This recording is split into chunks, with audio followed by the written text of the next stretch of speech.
Hello, welcome to Gossip Girl. आज हमारे साथ ज्ञान बांटने के लिए विद्वान और ज्ञान के सागर, जिनके वचनों से सत्य की धारा बहती है, ऐसे आदरणीय श्री आचार्य सुरेश शास्त्री जी का हम सादर अभिनंदन करते हैं। आपका बहुत बहुत स्वागत है हमारे शो में आचार्य।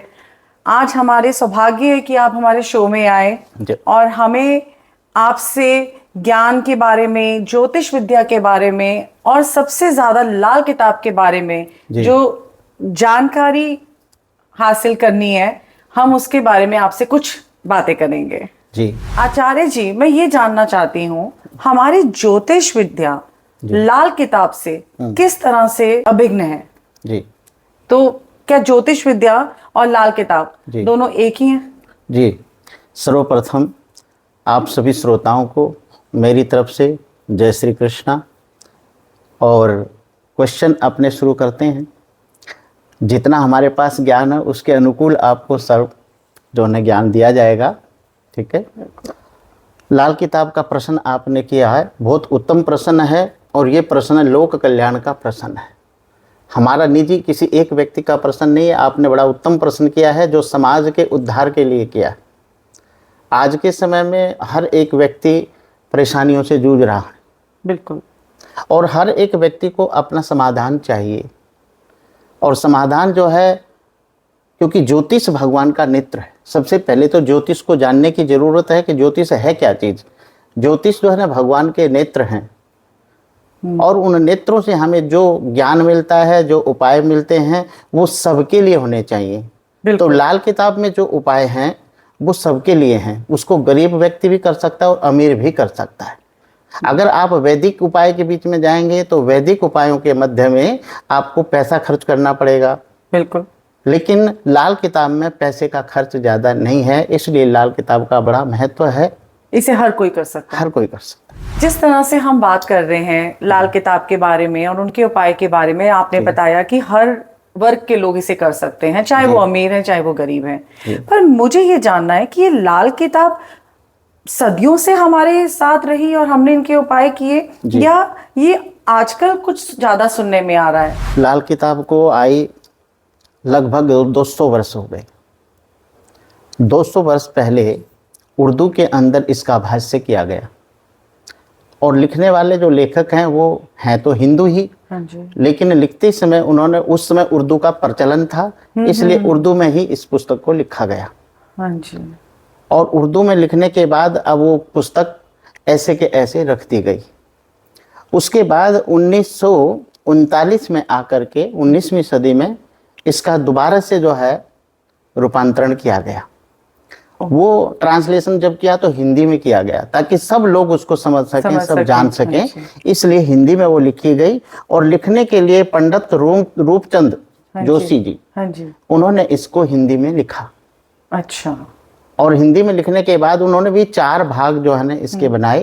और 4 भागों को लिख करके लाहौर जो है ना संग्रहालय में उसको रखा गया। अच्छा, लाहौर में? लाहौर में आज भी लाहौर में ये रखी हुई है, जो उसकी पहली प्रति जो है हिंदी की है और उर्दू की है। तो जिस तरह से अब आपने हमें बताया कि एक तो ये उर्दू में लिखी गई थी जी, लिखी हिंदू धर्म से व्यक्ति से, मगर उर्दू में लिखी गई थी जी। और रखी भी इनको लाहौर में गई है।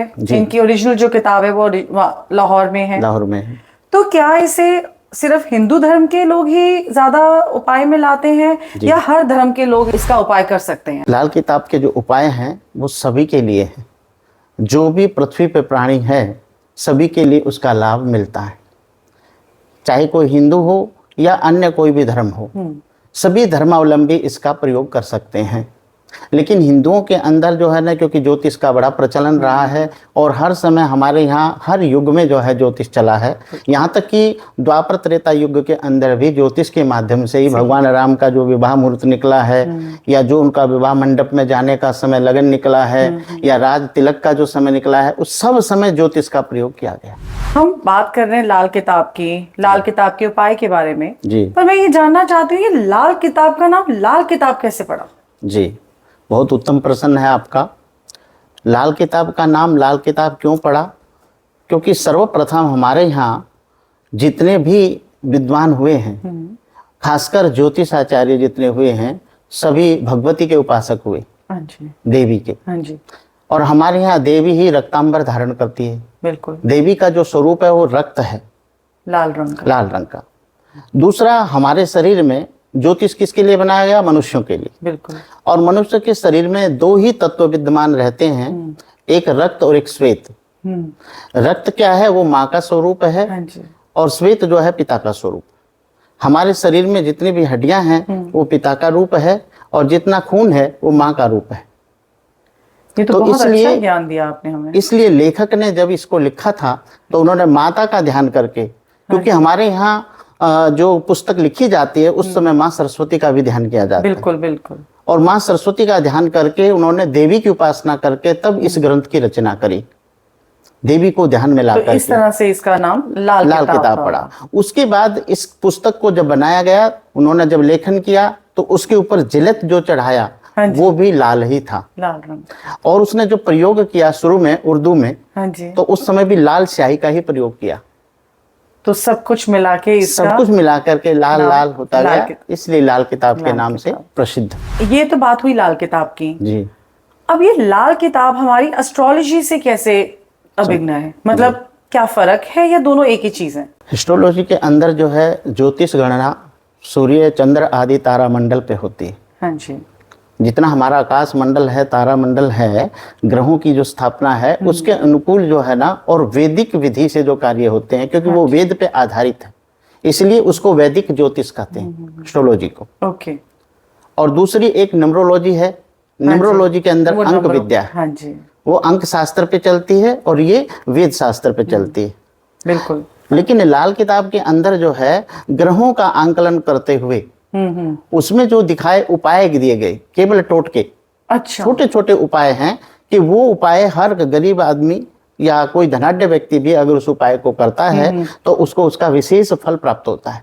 अच्छा, इसलिए ये फर्क है कि वैदिक जो उपाय है वो सब लोग नहीं कर सकते। हाँ, बिल्कुल। क्योंकि वैदिक के अंदर ग्रहों के जो है ना मंत्र हैं, हाँ जी, और मंत्रों के लिए जप संख्या निश्चित है, कि इस ग्रह की इतनी आप जप करेंगे तब जाकर के आपको उसका फल मिलेगा। जिस तरह से कहा जाता है कि आपका ये ग्रह कमजोर है तो 21 बार जाप करना है या 108 बार जाप करना है। जी जी। अच्छा, तो पंडित जी मैं आपसे ये पूछ रही थी, जिस तरह से आप कह रहे हैं कि ये तो सारे ग्रहों पे है और वो नंबर पे है, मगर लाल किताब आपके उपाय पे है कि आपको उपाय दिए जाते हैं।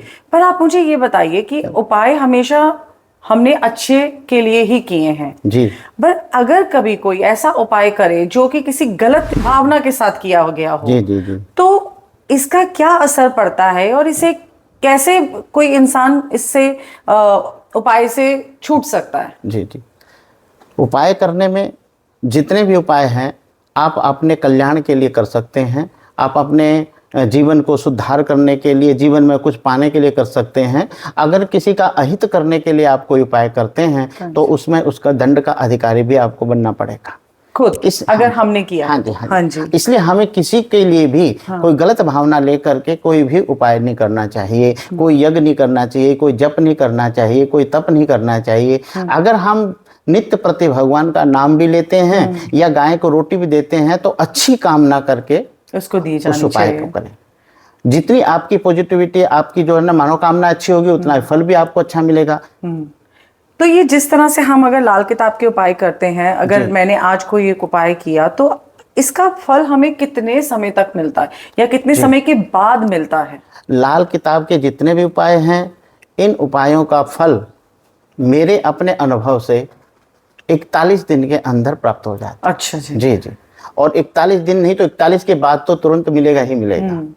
41 दिन तक उन नियमों को किया जाए। अगर किसी को अपना डेट ऑफ बर्थ ना पता हो या समय ना पता हो पैदा, जी जी, तो क्या लाल किताब आपका उसका कोई उपाय बता सकती है उसके लिए?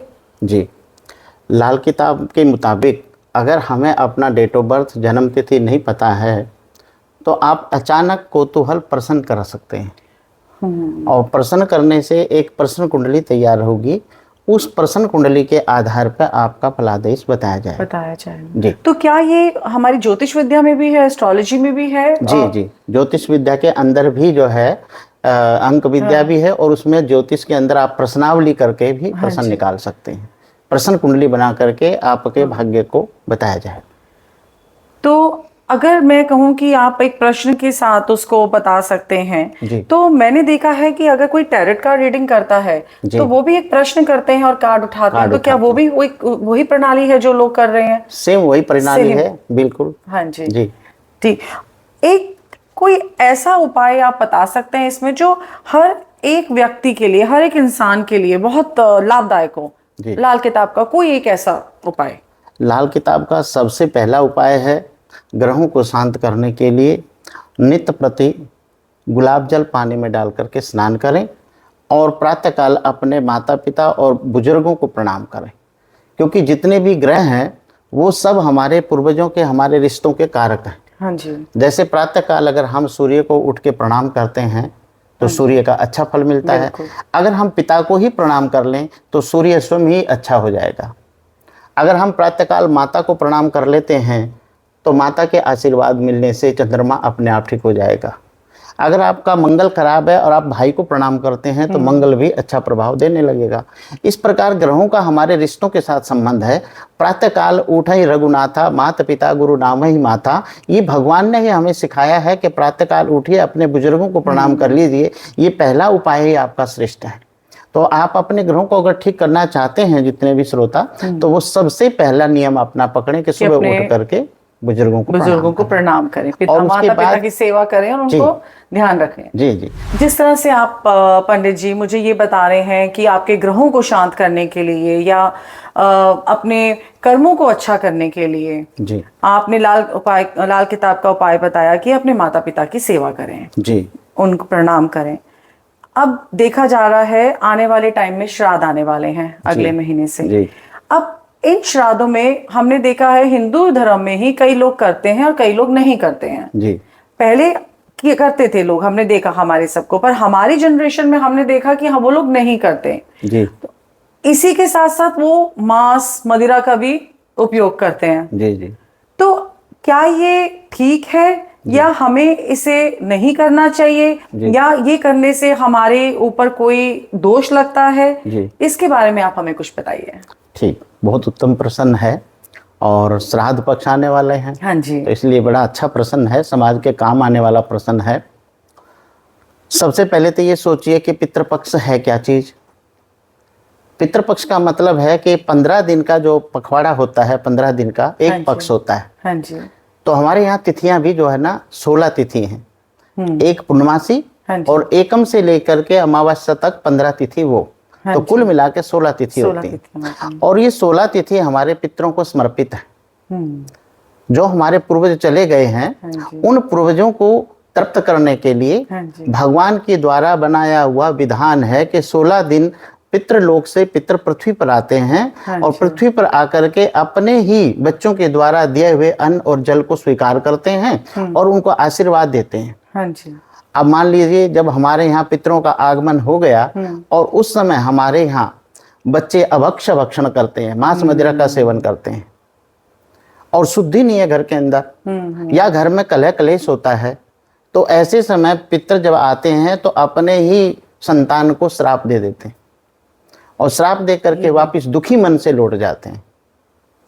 ये इसलिए हमारे यहाँ श्राद्धों को बनाया गया है कि नित्य प्रति जो 16 श्राद्ध हैं और नियम पूर्वक उनके नियम भी हैं किस प्रकार उनको किया जाए। हाँ जी। जी। तो मेरे ख्याल से वो भी तिथि के हिसाब से आते हैं कि कौन सी तिथि पे किस तरह से श्राद्ध किए जाते हैं। जिस तरह से आप बता रहे हैं कि श्राद्ध रखने से आपके पूर्वज जाते हैं और आपको अच्छे उसमें देख के खुश होके जाते हैं, और अगर आप अच्छे स्वभाव में नहीं हैं तो श्राप दे के जाते हैं। पर हमने ये भी सुना है कि पूर्व जन्म होता है जी। तो अगर वो वहीं पे ही हैं और अगर उनका पूर्व जन्म हो गया तो ये इसको आप हमें किस तरह से समझाएंगे?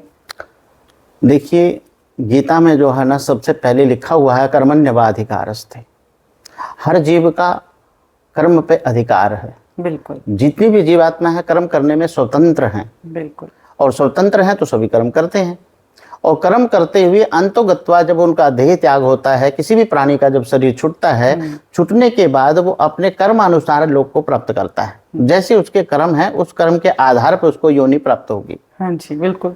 तो उस कर्मों के आधार पर हमारे जो पूर्वज भी गए हैं, कोई देवतुल्य हो जाता है, देवताओं में भी चला जाता है, अच्छा। कोई पितृ भी बन जाता है, कोई जिंद भी बन जाता है, भूत प्रेत भी बन जाता है। और जैसे कहते हैं कि शायद हमारे घर में हमारे पिताजी का पूर्व जन्म हुआ है, तो ये भी क्या पूर्व सत्य जन्म भी होता है? सत्य है। सत्य है। सत्य है कि पूर्वज हमारे किसी ने, क्योंकि सूक्ष्म से सूक्ष्म वासना ही पुनर्जन्म का कारण होती है। पंडित जी, कहते तो ये भी हैं कि हम इंसान के रूप में आए हैं, जी। अभी कर्म कर लेते हैं अच्छे या गलत, और टाइम आने पर, उम्र होने पर हम तीरथ कर लेंगे या अपने कर्मों को सुधार लेंगे। तो क्या ये कर्मों का जो हमने एक तराजू बना रखा है कि आज ज्यादा कर लेंगे कल कम कर लेंगे, तो क्या ये तराजू हमें बनाना चाहिए या नहीं? जी, देखिए, हमें बचपन से ही संस्कार मिलने चाहिए। बिल्कुल। क्योंकि भगवान ना तो आयु को देखते हैं, ना डिग्री को देखते हैं, वो हमारे कर्मों को ही देखते हैं। कर्म अगर हमने बचपन में गलत करे हैं और जवानी में अच्छे करने लग जाएं, हाँ। तो वो गड़बड़ होगी। इसलिए कर्मों को सुधारें शुरू से ही, बचपन से अपने संस्कारों को अच्छा बल दें, बच्चों को अच्छी शिक्षा दें, और वही बच्चे सुयोग्य होकर के आगे चल करके अच्छे कर्म करेंगे। अगर आज हम सोचते हैं जवानी में तो मौज मस्ती करें, हाँ, और बुढ़ापे में भजन करेंगे, तो बुढ़ापे के अंदर ना तो भजन होगा ना भक्ति होगी, केवल हाय हाय होगी। हाँ। क्योंकि शरीर में नाना प्रकार के आदि व्याधि रोग लग जाएंगे, फिर भजन में मन नहीं लगने वाला, नहीं लगेगा। इसलिए भक्ति, सेवा, भजन जो भी है सब जवानी का है, और जवानी में करेंगे तो ही कल्याण। तो मुझे लगता है हमें कर्म और अपने मतलब अच्छा बुरा सब कुछ हमें नाप तोल के जी साथ जीना चाहिए। ये नहीं कि आज किया और कल निपटा लेंगे। आजकल जैसे ये एक नई पिक्चर आई है कल्कि जी, कल्कि के बारे में, के विषय में आप कुछ हमें बताइए। जी, देखिए, जब जब होई धर्म की हानि और बाढ़ई असुर महा अभिमानी, जब जब पृथ्वी पर धर्म की हानि होती है, हाँ जी, और अधर्म बढ़ता है, तो उस समय भगवान को आना ही पड़ता है। हर युग में भगवान आए। सतयुग में अगर आप देखेंगे, क्योंकि हमारे यहाँ धर्म के 4 चरण हैं। बिल्कुल। धर्म के जो 4 चरण हैं, पहला चरण है सत्य। हाँ जी। तो सतयुग का जब प्रारंभ हुआ, उस समय सत्य था। हर व्यक्ति सत्य के ऊपर अपना जीवन चलाता था। उस समय तपस्या करो ना करो, लेकिन सत्य पर हो। बिल्कुल। तो हर एक व्यक्ति, और सत्य क्या है? सत्य ही धर्म है। अगर धर्म को जानना चाहते हैं तो जीवन में सत्य को अपना लो, तो आप धर्मात्मा हैं। तो धर्म का जो पहला युग है वो सतयुग है। लेकिन जब सतयुग समाप्ति पे आया, उस समय सत्य ही चला गया, सत्य अक्षीण हो गया, सत्य हिलने लगा। अच्छा। जब सत्य समाप्त हो गया तो उसके बाद आ गया तप, क्योंकि युग परिवर्तन हो गया। सत्य के समाप्त होने के बाद त्रेता युग का प्रारंभ हुआ। सतयुग समाप्त हुआ और त्रेता युग शुरू हो गया। अब त्रेता युग में क्या रहा? तप, तपस्या। आप त्रेता युग के जितने भी राजाओं का चरित्र उठाएंगे, देखेंगे, तो उसमें सब जगह उन्होंने तपस्या की है। हाँ जी। जिस भी राजा का आप चरित्र पढ़ोगे, वो राज्य करने के बाद तपस्या के लिए चले जाते हैं। हाँ जी। या संतान प्राप्ति करनी है तो भी तपस्या करते थे। तो उस समय तप प्रधान था। हाँ जी। लेकिन कारण ये हुआ कि समय बीतता गया और तप को भी लोगों ने छोड़ना शुरू कर दिया। सही कह रहे हैं। अब तप को छोड़ दिया तो समझो त्रेता युग भी समाप्त हो गया, क्योंकि अंतुगत्वा समय ऐसा आ जाता है कि व्यक्ति जो है ना तपस्या को छोड़ करके, और अब जो है ना भैया हमसे नहीं होती तपस्या, सत्य भी गया और आपका तप भी गया। तो अब यहाँ से जो है ना त्रेता भी समाप्त हो गया। द्वापर का प्रारंभ हो गया। हाँ जी। द्वापर में तीसरा चरण जो है धर्म का, वो है दया। तीसरा चरण है दया। तो दया पे लोग जो है ना जीवन यापन करने लगे। दया, सबके अंदर दया विद्यमान रहती थी। कोई किसी जीव जंतु को कष्ट नहीं देता, कोई किसी प्राणी को कष्ट नहीं देता, सबको सुख देते थे, क्योंकि दया थी मन में। लेकिन जब द्वापर समाप्त होने पे आया, हाँ जी, तो दया ही समाप्त होने लगी। अपनों के प्रति वैर भाव उत्पन्न हो गया, और 18 अक्षौहिणी सेना महाभारत में सब अपने ही कट के मर गए। बिल्कुल। अपने भाई बंधुओं में विद्रोह हो गया, क्योंकि दया नहीं है ना। नहीं। अब दया समाप्त हो गई। हाँ जी। जब दया समाप्त होने लगी, तो उसके बाद जो है ना अब आ गया कलयुग, क्योंकि दया ही समाप्त हो गई। बिल्कुल। तो कलयुग का आगमन हो गया। अब कलयुग का आगमन हुआ, तो कलयुग के आगमन में अब लोग जो है कितने, सिर्फ एक चीज रह गई। धर्म के जो 4 चरण हैं, सत्य है, तप, दया और चौथा चरण है दान। दान। तो कलयुग में रह गया केवल दान। कलयुग में दान कर ही कल्याण। कलयुग में दानी लोग सुख पा सकते हैं। जो हम तपस्या से दया से जो सुख पाते थे, आज हम वो दान से पा सकते हैं। और मैंने इसका बहुत महत्व भी देखा। महत्व भी है। हाँ जी। तो कलयुग में जो है दान का बड़ा महत्व है। लेकिन जिस दिन दान भी समाप्त हो जाएगा, उस दिन जो है समझो कलयुग भी समाप्त हो जाएगा। लेकिन हर युग में अंत में, सतयुग में जैसे भगवान का अवतार हुआ नर नारायण रूप में, और उसके बाद जो है त्रेता में भगवान राम पधारे, द्वापर में अंत में भगवान श्री कृष्ण पधारे पृथ्वी का भार उतारने के लिए। अब कलयुग का जब अंत आएगा, उस समय कल की भगवान प्रकट होंगे। अच्छा जी। और कल की भगवान प्रकट होकर के फिर दुष्टों का संहार करेंगे। अब वो पैदा कहाँ पर होंगे? तो संभल ग्राम के अंदर, उत्तर प्रदेश में संभल ग्राम है, वहां पर विष्णु यश नाम के ब्राह्मण के घर में भगवान कल्कि का अवतार लिखा हुआ है। ये सब तय है पहले ही। और भगवान नीले घोड़े की सवारी पे होंगे, और उनके पास आयुध, जैसे भगवान राम धनुष बाण लेकर प्रकट हुए, भगवान कृष्ण ने जो था क्या बंसी थी। हाँ जी, बिल्कुल।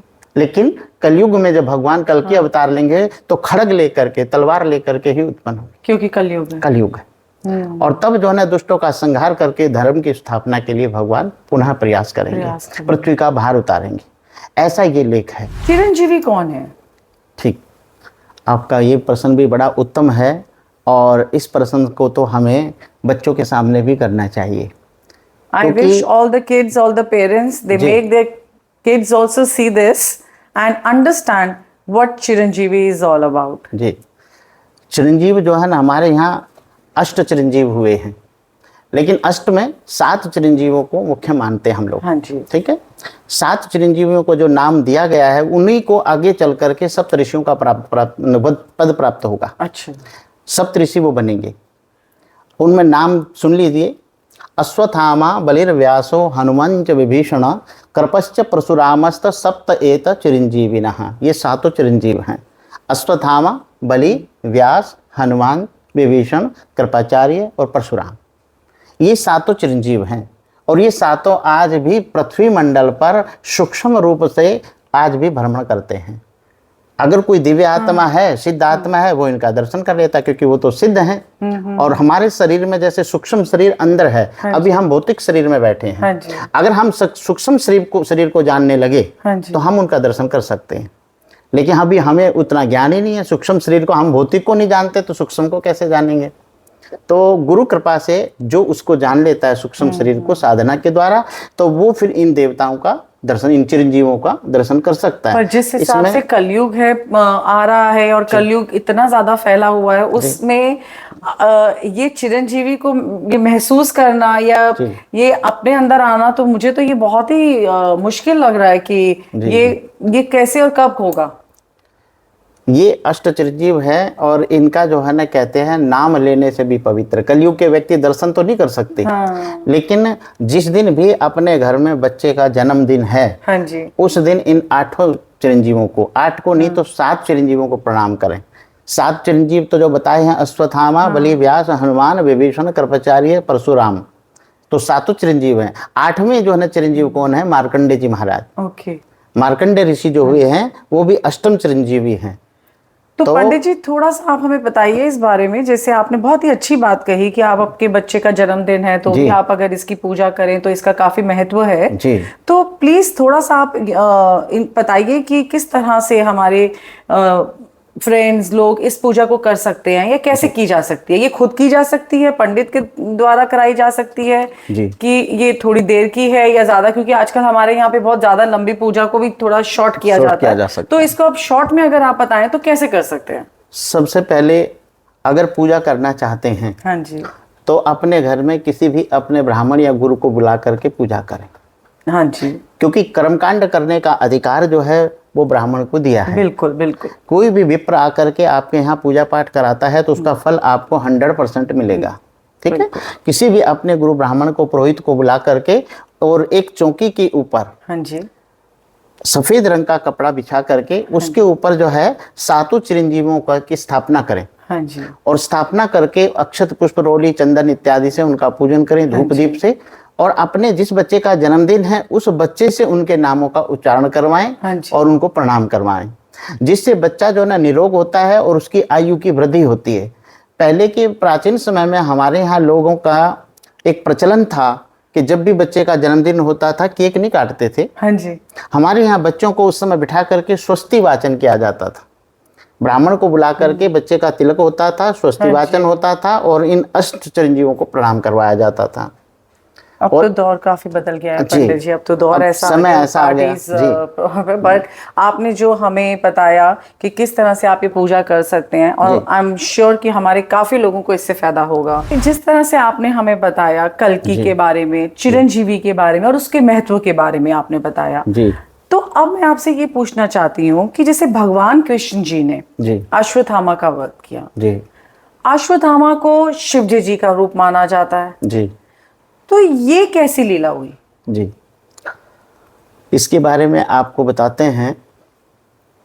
एक बार द्रोणाचार्य महाराज, क्योंकि अश्वत्थामा कौन है? द्रोणाचार्य के पुत्र हैं। हाँ जी। जिसकी नगरी में आप बैठे हैं गुरुग्राम में, ये गुरुग्राम द्रोणाचार्य की ही भूमि है और यहीं पास में रावली की शाखाओं में ही भीम का अखाड़ा भी है, जहाँ पांडव लोग जो है बैठ करके मल्ल युद्ध करते थे वहां पर। हाँ जी।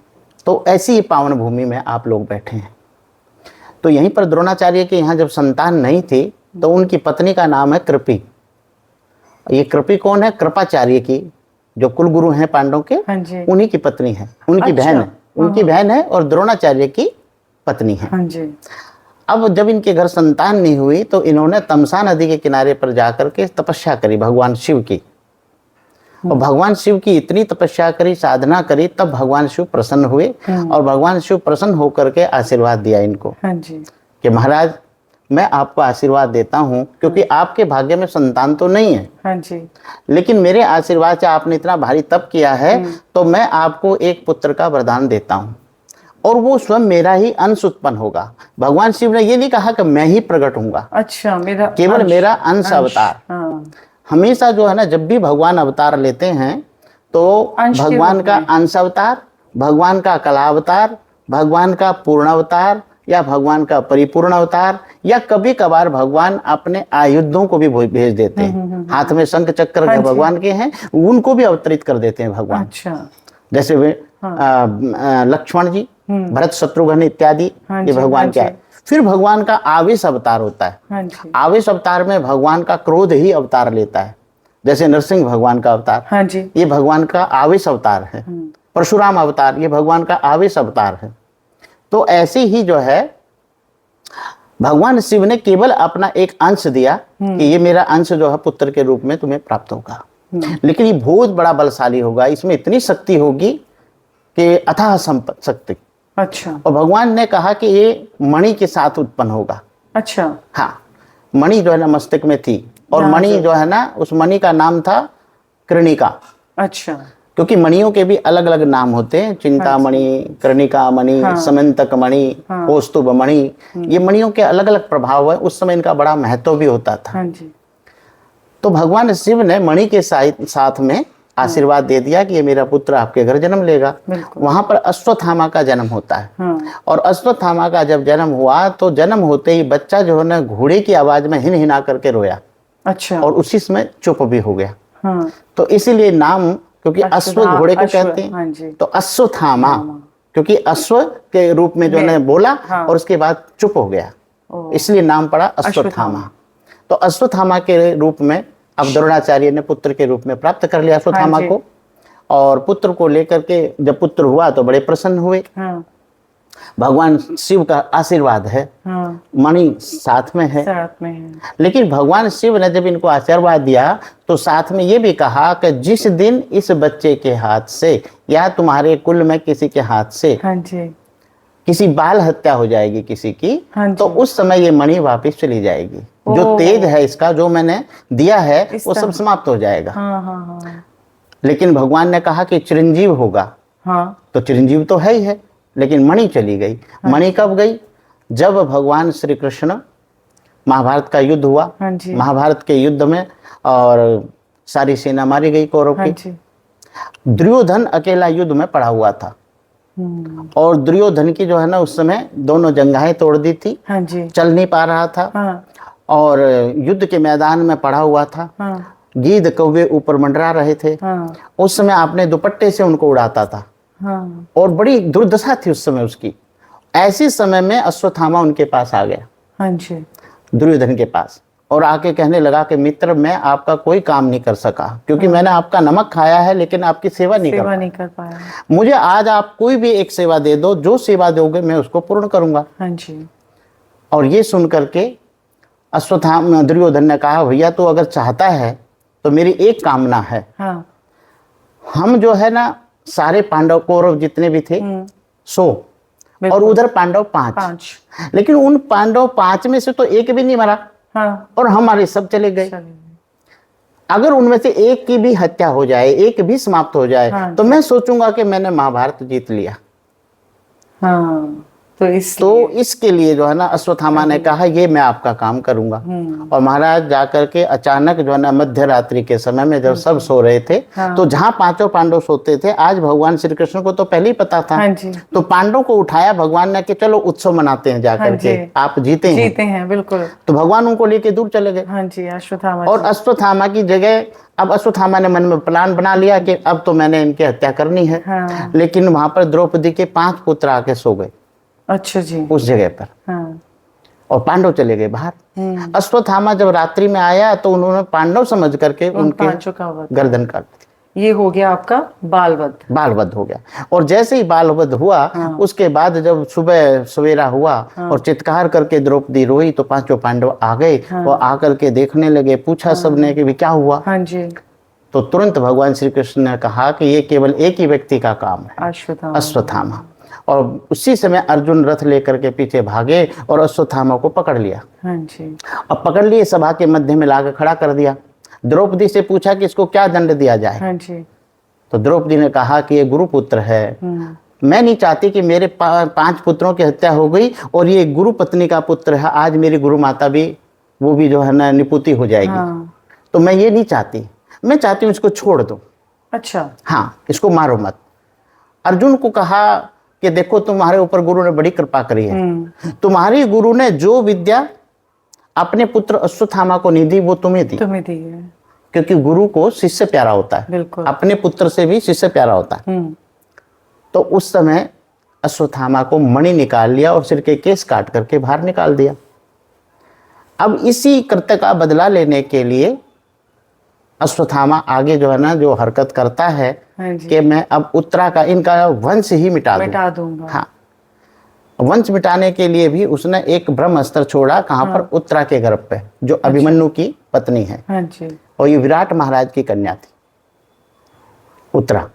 उसके गर्भ पे जब छोड़ा कि इनका ये गर्भ, एक ही गर्भ बचा है, ये नष्ट हो जाएगा तो सब समाप्त हो जाएंगे। लेकिन भगवान ने स्वयं उसकी रक्षा करी। गर्भ के अंदर सूक्ष्म रूप धारण करके उत्तरा के गर्भ में भगवान श्री कृष्ण ने रक्षा करी और वही बने राजा परीक्षित। इसी से हमारा जो है ना ये वंश, पांडु वंश आगे बढ़ा। तो अश्वत्थामा की वो मणि उस समय निकाल ली और धक्के मार करके सभा से बाहर निकाला गया। भगवान श्री कृष्ण ने कहा, जाओ, अंत समय तक तुम ऐसे ही रहोगे, इसी कष्ट को झेलते रहोगे। जो तुमने पाप किया वो पाप तुम्हें जीने नहीं देगा, न मरने देगा, तुम तड़पते रहोगे। तो आज भी अब वो मणि निकल गई, क्योंकि भगवान का आशीर्वाद तो मणि तक था। और मणि निकलने के बाद अश्वत्थामा आज भी भटक रहा। लेकिन हमारे यहाँ जो है राजा बलि के समय में इनको भगवान ने पहले ही आशीर्वाद दे रखा है, राजा बलि को भी और इन 7 चिरंजीवों को। अब जब ये कलयुग व्यतीत होगा, कलयुग बीत जाएगा, फिर महाप्रलय होगी। महाप्रलय के बाद पुनः सृष्टि रची जाएगी। उस सृष्टि में जो सप्तऋषि पैदा होंगे, वो सप्तऋषि यही बनकर के 7 चिरंजीव आएंगे। ये 7 चिरंजीव बनेंगे। अच्छा। हाँ, ये 7 चिरंजीव बनेंगे। और राजा बलि उस समय इंद्र बनेगा। जो राजा बलि आज पाताल में है, तो पाताल से राजा बलि को बोल रखा वामन भगवान ने कि तुम उस समय इंद्र बनोगे और ये 7 चिरंजीव जो है सप्तऋषि बनेंगे। पंडित जी, आपके ये दिए हुए ज्ञान हमें बहुत ही अच्छे लगे और बहुत अच्छे से आपने हमें समझाया कि किस तरह से कल्कि, अश्वत्थामा और हमारे चिरंजीवी जो पुनः उनका जन्म होगा और सब कुछ आपने इतने अच्छे से बताया कि मुझे लगता है कि आने वाले टाइम में ये काफी लोगों के लिए एक ऐसा सब्जेक्ट रहेगा जिससे कि मन के अंदर एक उत्तेजना रहेगी जी। इसको आगे पढ़ने की, आगे करने की। जी। तो क्या इस तरह का ज्ञान अगर किसी को पाना हो या किसी को समझना हो जी। तो कौन सा तरीका है जहां से वो ये ज्ञान प्राप्त कर सकते हैं? जी, बहुत अच्छा उत्तम प्रश्न है। ज्ञान को पाने के लिए सत्संग की आवश्यकता है। बिल्कुल। बिनु सत्संग विवेक न होई, राम कृपा बिनु सुलभ न सोही। बिना सत्संग के ज्ञान नहीं मिलता है। जितना हो सके महापुरुषों के संग में रहें, वहाँ से आपको ज्ञान प्राप्त होता रहेगा। तो मेरे ख्याल से अब लोगों को थोड़ा बहुत अपना टाइम निकाल के ये ज्ञान प्राप्त करना भी बहुत जरूरी है। आप सत्संग करें, आप ज्ञानियों के साथ बैठे, पंडित को घर बुलाएं। कभी कभी मेरा बहुत मन करता है पंडित जी कि हम जिस तरह से आप संस्कारों की बातें कर रहे हैं, बच्चों की परवरिश की बातें कर रहे हैं, तो मुझे कई बार लगता है हमारे पुराने समय में लोग पंडितों को घर पे बुलाते थे, आचार्य को घर पे बुलाते थे और उनको ज्ञान दिया जाता था जी। वेदों का, सबका। मुझे लगता है हमारे आज के टाइम में लोग वेद और ज्ञान तो इतना नहीं समझ पाते, पर हर घर में हफ्ते में एक बार एक पंडित जी को बुला के उनके साथ बच्चों को बिठाना, उनके साथ ज्ञान बांटना या थोड़ा बहुत हमारी पुरानी हिस्ट्री को बताना जी, सब भगवानों के बारे में, ये भी एक होना चाहिए। बिल्कुल हर घर में इस चीज को एक रखना चाहिए। जिससे मैं आपसे बात कर रही हूँ और आज मुझे इतना अच्छा लगा, तो मुझे लग रहा है कि मुझे आपके साथ महीने में या हफ्ते में एक बार बैठ के काफी ज्ञान की बातें सुननी और करनी चाहिए, जिससे हमें पता चलता है। जी जी। मैं अब आपसे एक चीज पूछना चाहती हूँ, जिस तरह से कि हमारा शो है पंडित जी, हमारा शो है गॉसिप गर्ल का, आपका आशीर्वाद रहा तो ये आगे बढ़ेगा। बहुत बढ़िया, तो उत्तम। अब मैं ये पूछना चाहती हूँ कि शादियां आजकल बहुत मुश्किल से हो रही हैं जी, होती हैं टूट जाती हैं जी जी, निभाना मुश्किल है जी। तो इसमें जन्म पत्री का क्या महत्व है कि दिखानी चाहिए जी, नहीं दिखानी चाहिए जी, या किस तरह से चलना चाहिए? ठीक, देखिए सामाजिक जो है कुछ समय से हम भी देख रहे हैं कि समाज में बहुत पतन होता जा रहा है। बिल्कुल। सबसे पहले तो गृहस्थ जीवन को निभाने के लिए पेशेंस का होना बहुत जरूरी है। वो तो की है, पेशेंस इज द की, बहुत जरूरी है। बिल्कुल। और फिर भी पहले के लोग जो शादी विवाह करते थे कुछ नहीं देखते थे, केवल खानदान देख लिया, कुंडली तक नहीं मिलान करते थे, क्योंकि संस्कार प्रबल थे। बिल्कुल। जहाँ संस्कार प्रबल है वहाँ कभी अहित नहीं हो सकता। बिल्कुल। आज के समय में जो है ना तो संस्कार प्रबल है और ना पेशेंस है, इसलिए हमें कुंडली को उठाना पड़ता है। पंडित जी हमारे तो इंस्टाग्राम में ये रील आती है कि अगर हमारे बच्चों के कोई माँ बाप देख लेगा तो क्या बच्चों के साथ रिश्ता बनाएगा। यहाँ तो माँ बाप को ही सुधारना बड़ा मुश्किल हो गया है। तो आपकी बात तो बिल्कुल सत्य है कि पहले तो माँ बाप को देख के रिश्ते किए जाते थे, पर अब तो माँ बाप, हम अपनी ही जनरेशन की बात करें तो बहुत ही मुश्किल है। तो इसमें अब मेरे ख्याल से आपकी जन्म पत्री का महत्व बहुत है, बहुत है। तो उसमें आपके ग्रह मिलाना नहीं मिलाना निभेगी, पर क्या ये ग्रह सिर्फ एक पति पत्नी के मिलाने चाहिए या आजकल माता पिता के भी मिलाने चाहिए? जी, बहुत अच्छा प्रश्न है। कुंडली मिलान जब करते हैं ना, उस समय सारी चीजें देखी जाती हैं। हाँ जी। जैसे कुंडली मिलान करेंगे तो कुंडली के अंदर कुल 36 गुण हैं। हाँ, बिल्कुल। और 36 गुणों के अंदर फैमिली भी आ जाती है और परिवार भी आ गया और स्वयं पति पत्नी तो हैं। हाँ जी। तो उन 36 गुणों के अंदर सबसे पहले जो है ना, जो देखने की जरूरत है, सबसे पहले तो ग्रह मैत्री। हाँ जी। क्योंकि पति पत्नी का संबंध अच्छा है तो घर का संबंध भी अच्छा हो जाएगा। राइट। जहाँ पति पत्नी में विरोधाभास है तो वहाँ गृहस्थ चल ही नहीं सकता, माता पिता भी कुछ नहीं कर सकते। बिल्कुल ठीक। इसलिए सबसे पहले दोनों की ग्रह मैत्री को देखना जरूरी है। दोनों के ग्रह स्वामियों में मित्रता हो, और मित्रता के 5 जो न गुण मिलते हैं, ग्रह मैत्री के 5 गुण वो पूरे मिलने चाहिए। उसके बाद अगर आपका योनि दोष है, वर्ण दोष है, गण दोष है, सब माफ हो जाते हैं। वो दोष होते हुए भी माफ हो जाएंगे केवल एक ग्रह मैत्री के मिलने से। अच्छा। और ज्यादातर हम लोग क्या करते हैं आज के समय में, सब स्वयं अपने आप कंप्यूटर में या मोबाइल पर डाल दिया डेट ऑफ बर्थ और देख लिया मिलान करके। हाँ जी, हाँ जी। और उसमें क्या है, हम केवल गुणों को देख लेते हैं कि इतने गुण मिल गए, अरे शादी कर दो। हाँ जी। लेकिन ये नहीं देखते कि इसकी कुंडली में दोष कहाँ कहाँ है। मान लीजिए कुंडली के अंदर मंगल ग्रह नीच का है, हाँ जी, अगर मंगल नीच का है तो विशेष कर जो ना लड़की की स्वास्थ्य तो बनेगी ही नहीं बिल्कुल भी। तो पंडित जी कोई ऐसा उपाय है कि अगर मंगल ग्रह नीच का है या कुछ है तो आप उसका उपाय हो सकता है, क्योंकि उसका अब उपाय अगर शादी करनी देखिए, है तो करनी ही है, तो जी, उसका जी, क्या उपाय होगा? नहीं, उत्तम उपाय है इसका। हमारे यहाँ सबसे पहले आभूषण पहनाए जाते थे, हाँ जी, और आभूषण में चांदी की मात्रा बहुत ज्यादा स्त्रियों को पहनाई जाती बिल्कुल, थी।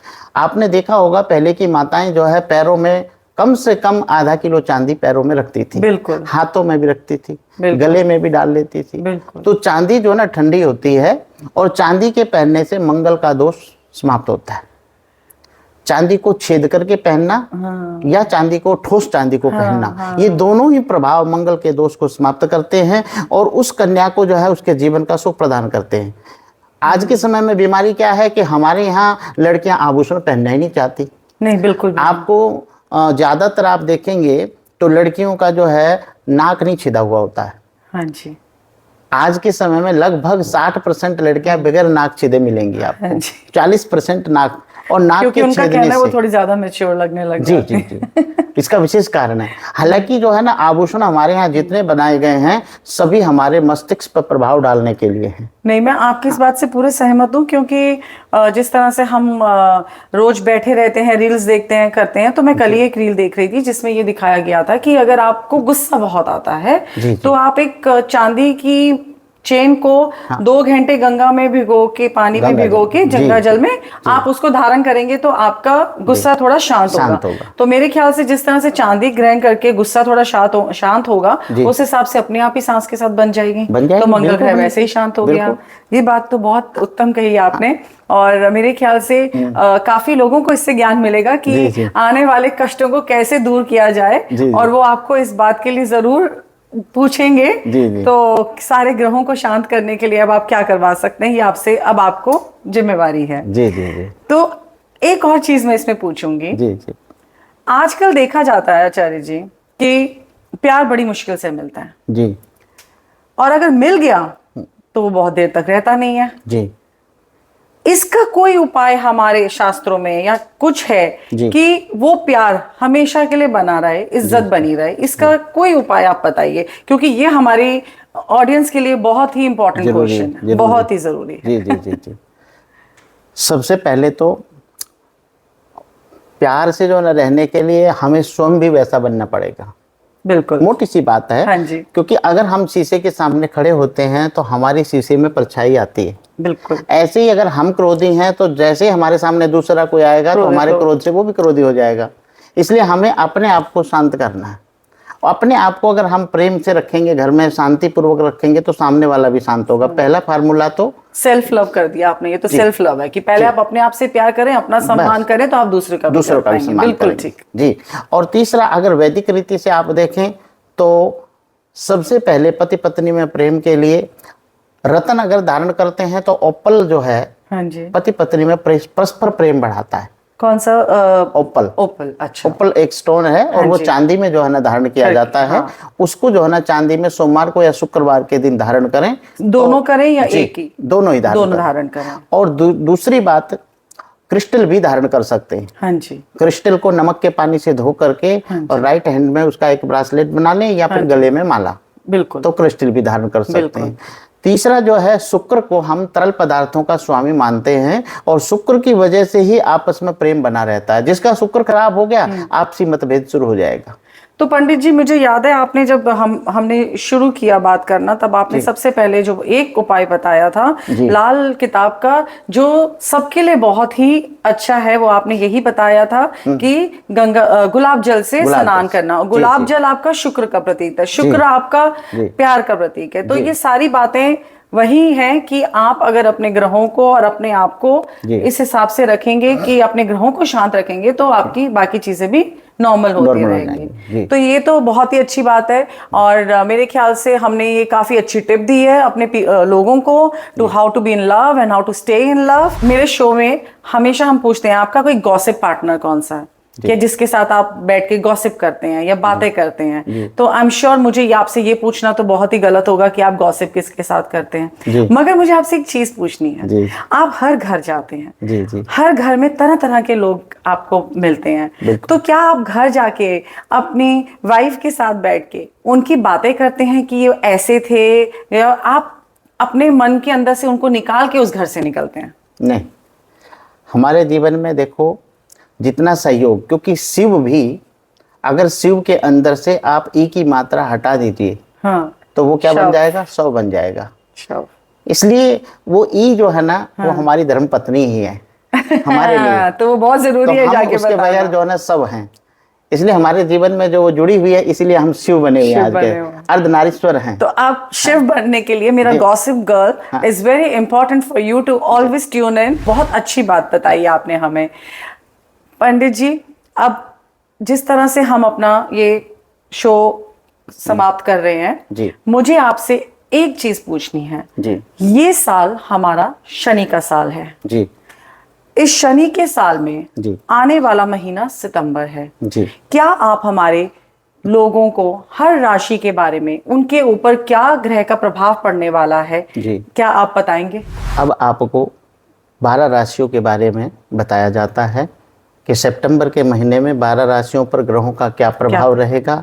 मेष राशि के बारे में बताया गया है कि मेष राशि जो है वो अपने घर में सुख और शांति का अनुभव करेगी। घर परिवार में कोई नई नूतन जो है ना खुशी आने का योग बनता है। अगली वृष राशि है। वृष राशि के अंदर जो है जमीन जायदाद को खरीदने का योग बनता है। कोई भी नई जो है ना ज़मीन जायदाद खरीदी जा सकती है, उसका इंतजाम पैसों का सब हो जाएगा। उसके बाद है मिथुन राशि। मिथुन राशि में तरक्की का योग है। परिवार में जो है ना किसी से बीमारी, या तो किसी की बीमारी आ सकती है या किसी से मतभेद हो सकता है। ये कर्क राशि पर प्रभाव मिथुन राशि पर रहेगा। और कर्क राशि में जाकर के कहते हैं जो विद्यार्थी हैं वो विद्या का लाभ प्राप्त करेंगे और देव दर्शन का उनको लाभ प्राप्त होगा। किसी देव स्थान में जाने का योग बनता है। सिंह राशि वालों को जो है ना बचना चाहिए, क्योंकि उनको कोई शारीरिक कष्ट आने का योग बन रहा है। शनि की दृष्टि जो है ना सिंह राशि पर होने की वजह से शारीरिक जो है ना कोई पैरों पे चोट लगने का योग बनता है, या कोई हार्ट से रिलेटेड या लंग से रिलेटेड प्रॉब्लम का भी योग बनता है। इसके बाद है कन्या राशि। कन्या राशि जो है ना भूमि वाहन आदि की खरीद फरोख्त करेगी, उससे लाभ प्राप्त करेगी। मेहमानों का आगमन बना रहेगा और नित्य प्रति जो है ना वो नए नए जो है ना भोजन प्राप्त करेंगे। इसके बाद है तुला राशि। तुला राशि को किसी मित्र का सहयोग प्राप्त होगा। बैंक बैलेंस में बढ़ोतरी होगी। परिवार की जिम्मेदारी का बोझ हटेगा। इसके बाद है वृश्चिक राशि। वृश्चिक राशि की बढ़ती हुई जिम्मेदारियों का अवसर उसको जो है ना परेशान करेगा और सफलता के लिए भी उसको बहुत परिश्रम करना पड़ेगा। इसके बाद आती है धनु राशि। धनु राशि में बनते बिगड़ते परिवेश में नए आयाम मिलेंगे। व्यवसाय में दिन दुनी रात चौगुनी उसको तरक्की मिलेगी। इसके बाद आती है मकर राशि। मकर राशि जो है ना जीवन में उसका हर्ष उल्लास का समय है और कोई भी नया काम उसका बन सकता है। पुराने संबंधों में भी उसको नयापन प्राप्त होगा। इसके बाद है कुंभ राशि। सितंबर के महीने में कुंभ राशि दुविधाजनक परिस्थिति में रहेगी। धन का लाभ भी कम होगा और मित्रों के साथ कहीं यात्रा पर जाएंगे। यात्रा में कुंभ राशि का स्वास्थ्य खराब होने के चांस हैं। इसके बाद है मीन राशि। मीन राशि सितंबर के अंदर रोजमर्रा के काम में कोताही न बरतें। दाम्पत्य से कलेश हो सकता है, पति पत्नी में भी कलेश हो सकता है। विवाद से अक्षोभ उत्पन्न होगा और परीक्षा में जो है ना सफलता नहीं मिल पाएगी। ये मीन राशि का प्रभाव। तो ये 12 राशियों का आपको सितंबर के महीने का जो है प्रभाव है और इसके साथ ही हम तो पंडित जी ये वाली जो हमने सारा बताया, ये सब नामों के अक्षरों के उससे आपने सारा बताया जो होगा सितंबर में। Very nice. बट मैं ये कहना चाहूंगी जिसका अच्छा है बहुत अच्छा है, पर जिनकी राशियों में अच्छा नहीं है वो भी अच्छा कर सकते हैं अपने कर्मों को अच्छा करके। तो हमेशा अपने कर्म अच्छे रखें। राशि वक्त बहुत अच्छे से बदल जाता है। और इसी नोट पे आज थैंक यू सो मच, बहुत बहुत शुक्रिया आपका आचार्य जी, हमारे पास आने का, इतना समय देने का और हमें इतनी ज्ञान की बातें बताने का। और मैं ये आशा करती हूँ कि आप इसी तरह आगे भी हमारे साथ जुड़े रहें और हमें इस तरह से ज्ञान का रास्ता दिखाते रहें। जी। बहुत बहुत शुक्रिया। नमस्ते। और इसी बात पे हम अब साइन ऑफ करेंगे फ्रॉम गॉसिप गर्ल।